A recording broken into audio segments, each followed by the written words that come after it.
Mountain post में आपका स्वागत है। इस बुलेटिन में आप जान पाते हैं हिमाचल की टॉप 5 खबरें। तो चलिए करते हैं बुलेटिन की शुरुआत। पहली खबर की बात करते हैं। मुख्यमंत्री जयराम ठाकुर ने कहा कि उनकी सरकार ने राज्य के सभी क्षेत्रों का समान विकास सुनिश्चित किया है। पूर्व मुख्यमंत्री वीरभद्र सिंह और उनके बेटे विक्रमादित्य सिंह सहित विपक्ष के नेता मुकेश अग्निहोत्री के विधानसभा क्षेत्रों में 600 करोड़ रुपए से अधिक की विकास परियोजनाओं का शिलान्यास और उद्घाटन किया गया है। 27 दिसंबर को सत्ता में 3 साल पूरे करने पर अपनी सरकार का रिपोर्ट कार्ड पेश करने के लिए शनिवार को शिमला में मीडिया कर्मियों को संबोधित करते हुए जयराम ठाकुर ने कहा कि अतीत में सत्ता में रहने वाले विपक्षी विधायकों या विधायकों द्वारा प्रतिनिधित्व किए गए विधानसभा क्षेत्रों और जिनके उनसे संबंध अच्छे नहीं थे उनकी उपेक्षा करते रहे। दूसरी खबर की तरफ रुख करते हैं। जनवरी के दूसरे और तीसरे सप्ताह में होने वाले पंचायत चुनाव को देखते हुए हिमाचल प्रदेश पुलिस के सभी कर्मचारियों व अधिकारियों की छुट्टियां रद्द कर दी गई हैं। साथ ही 5 जनवरी से किसी के भी छुट्टी पर जाने को लेकर भी रोक लगा दी गई है। इस संबंध में पुलिस मुख्यालय की ओर से आदेश जारी हो गए हैं। आदेश में स्पष्ट किया गया है क्योंकि राज्य चुनाव आयोग ने नगर निकाय व पंचायत चुनावों की घोषणा कर दी है।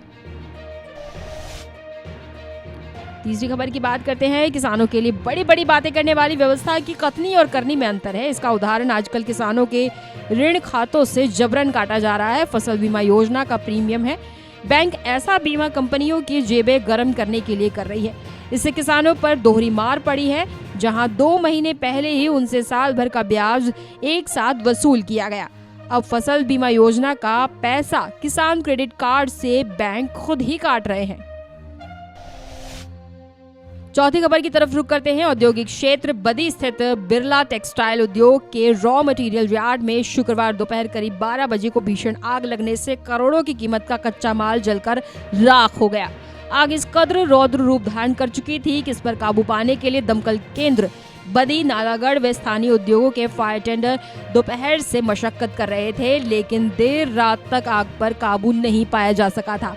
आग टेक्सटाइल उद्योग में इस्तेमाल होने वाले रॉ मटेरियल में लगी, जिसमें ज्यादातर प्लास्टिक था। इस वजह से कुछ ही पलों में टनों के हिसाब से रॉ मटेरियल स्वाहा हो गया। 5वीं और आखिरी खबर की बात करते हैं। प्रदेश में कोरोना वायरस को फैलने से रोकने में प्रदेश पुलिस का अहम रोल है। पुलिस ने समय पर सख्ती ना दिखाई होती तो आज स्थिति कुछ अलग होगी। ये बात डीजीपी हिमाचल प्रदेश पुलिस संजय कुंडू ने शुक्रवार को अपने 1 दिवसीय कसौली दौरे के दौरान कही। उन्होंने कहा कि पुलिस ने अब तक करीब 2 करोड़ रुपए के चालान ऐसे लोगों के किए हैं जो बिना मास्क के ही बाजारों में घूमते हुए पाए गए। उन्होंने कहा कि शादी विवाह जैसे समारोह पर भी पुलिस की पैनी नजर रही और भीड़ को एकत्र नहीं होने दिया। डीजीपी ने कहा कि कोरोना काल के दौरान जितना काम हिमाचल पुलिस ने किया है उतना काम किसी अन्य राज्य की पुलिस ने नहीं किया होगा। फिलहाल हिमाचल की टॉप 5 खबरों में बस इतना ही। दीजिए इजाजत। नमस्कार।